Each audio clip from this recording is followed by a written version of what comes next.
रोहित दुबे जी।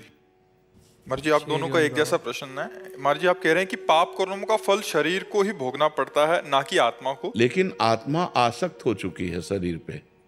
समस्या तो इसी बात की फंस गई ना कि आत्मा शरीर में आसक्त हो सकती है। जैसे तुम ईमानदारी से बताओ, तुम अपने को आत्मा मानते हो, शरीर मानते हो ना? इसीलिए उसको बार बार दुख भोगना पड़ रहा है, जन्म मरण भोगना पड़ रहा है। यही बात को, इसी को जब हम साधना के द्वारा अपने को अलग देख लेते हैं तो जीवन मुक्त हो जाता है, वो विदेह मुक्त हो जाता है, वो मोक्ष को प्राप्त हो जाता है। समस्या तो यही है कि निर्विकार आत्मा विकारी शरीर में फंस गई। शरीर ने नहीं फंसा, आत्मा ने स्वयं इसको स्वीकार कर लिया।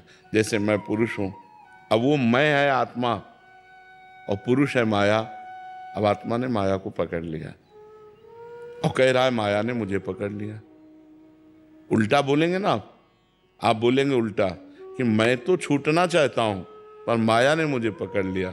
ऐसे हम पकड़े हैं, हम कहते हैं माइक ने मुझे पकड़ लिया, मैं तो छोड़ना चाहता हूं। तो छोड़ दो, तुम्हें किसने पकड़ रखा है?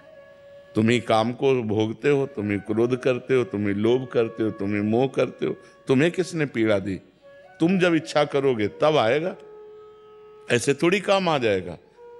आप विषयों का ध्यान करोगे, विषयों का चिंतन करोगे तो काम आ जाएगा। अगर भगवान का चिंतन करोगे, भगवान का ध्यान करोगे तो भगवान आ जाएंगे। तो हमारी गलती हो गई है, इसी गलती को मिटाने के लिए हमें मानव देह मिला है। हम खूब नाम जप करें, शास्त्र स्वाध्याय करें, गंदे आचरणों का त्याग करें, पवित्र भोजन करें, समाज को सुख देने वाले कार्य करें, किसी को दुख न दें। अभी ज्ञान प्रकट होना शुरू हो जाएगा और जैसे जैसे ज्ञान प्रकट होगा तो जैसे हम आपको अलग देखते हैं ना, ऐसे हम अपने शरीर को अलग देखते हैं। जितना दूर आप हैं उतने दूर शरीर है, हम शरीर नहीं है। ये अनुभव होता है शुद्ध ज्ञान से, वो अंदर का होगा, वो बातचीत की बात नहीं है। बातचीत के कहोगे तो उससे काम नहीं चलेगा, वो अंदर की आपकी अनुभूति होनी चाहिए। सुख दुख, लाभ हानि, जय पराजय, गर्मी सर्दी, मान अपमान सब सह गए, क्योंकि वो शरीर में हो रहे हैं, अपने में नहीं। पाप और पुण्य, कर्ता और भोक्ता, ये सब हमारी गलती से हो गया। हमने गलती से अपने को स्वीकार कर लिया शरीर। अब ये गलती ऐसे मिटने वाली नहीं कि मैं शरीर नहीं हूँ, इतने से थोड़ी निपट जाएगा। अब इसके लिए तपस्या करनी पड़ेगी, साधना करनी पड़ेगी। तो तपस्या क्या है? आए हुए काम के ताप को सह जाना, क्रोध को सह जाना, समाज के द्वारा दी हुई प्रतिकूलता को सह जाना, खूब नाम जप करना, भगवान से प्रार्थना करना कि हमें शुद्ध ज्ञान दो, तो भगवान ज्ञान दें। सोई जाने जे देहु जनाई, और जानत तुम्हें तुम्हें हो जाई। जिसे भगवान अनुभव करा देते हैं वो भगवत स्वरूप हो जाता है, वो साक्षात भगवान का स्वरूप हो जाता है। मर जी, पूर्व में पाप किए हैं, आपने लिखा है कि अभी नवीन शरीर में इसका भोग क्यों करना पड़ रहा है? क्योंकि आप ही हो ना, आत्मा तो पूर्व में भी वही थी। मान लो जैसे आप पैजामा कुर्ता पहन के हमें पीड़ा दें और पैंट शर्ट पहन के घूमें, तो जब हम रिपोर्ट करेंगे तो पिटोगे तो तुम ही ना, तुम्हारा पैंट शर्ट थोड़ी बचा लेगा। नहीं कि आप कह दो पैजामा कुर्ता वाला तो और था, नहीं नहीं, तू ही पैजामा कुर्ता पहने था। तो तू ही पूर्व जन्म में शरीर धारण करके पाप करके आया है। अब वो शरीर छूट गया, अब ये शरीर मिला, तो है तो तू ही ना, तो तुम्हें ही तो भोगना पड़ेगा। समझ पा रहे? महाराज, जैसे आपके इस शरीर से तो कोई पाप बना ही नहीं आपसे। हम ये शरीर क्या है? कपड़ा, वसान से जीर्णान यथा विहाय। शास्त्र का ज्ञान होना चाहिए। ये आत्मा का कपड़ा है। आत्मा ने वो कपड़ा पहनकर पाप किया, लेकिन कपड़ा उतार कर आ गया तो भोक्ता कौन बनेगा? वही आत्मा। शरीर बदलने से तू नहीं बदल जाए। घाघरा चुनरी पहनकर ओढ़ करके गलत काम करो और फिर इसके बाद पैंट शर्ट पहन लो, तो जब पकड़े जाओगे तो थोड़ी गा कि हम लोग घाघरा चुनरी में किया था। नहीं, डंडा चलेगा। डंडा चलेगा कि नहीं चलेगा? तो उसी शरीर को सजा क्यों नहीं मिलती?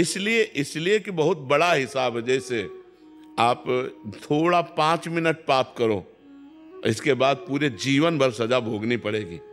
तो अगर हम प्रश्न करें कि 5 मिनट पाप किया तो 5 मिनट सजा दे दो, पूरे जीवन क्यों सजा भोगनी पड़ेगी? यही इसीलिए कि पाप कर्म का फल बहुत लंबा होता है।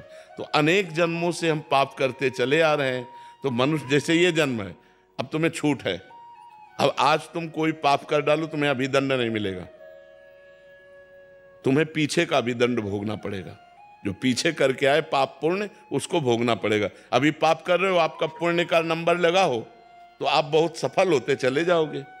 तो आपको लगेगा कि पाप कर्म कर रहा हूं, बड़े मौज से रह रहा हूं। मौज से नहीं रहे, तुम्हारे पुण्य कर्म इस समय लागू हो गए इसलिए मौज है, और जिस समय पुण्य कर्म खत्म हुए और ये वर्तमान का पाप और पूर्व का पाप कनेक्शन तो ब्लास्ट हो जाएगा।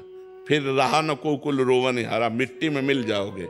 कर्म अवश्य में भोक्तव्यम। अच्छा, आत्मा वही होती है, जीव शरीर बदलता रहता है, इसलिए उसको भोगना पड़ता है। महाराज दुर्घटना में सभी एक साथ क्यों मरते हैं, जैसे विमान क्रैश? कर्म का संयोग मिल जाता है, कर्म का संयोग मिल जाता है। जैसे हमने पूर्व जन्म में 50 लोग मिल करके एक ही पाप कर्म किए, जैसे तुम दोनों का प्रश्न एक साथ हुआ ना।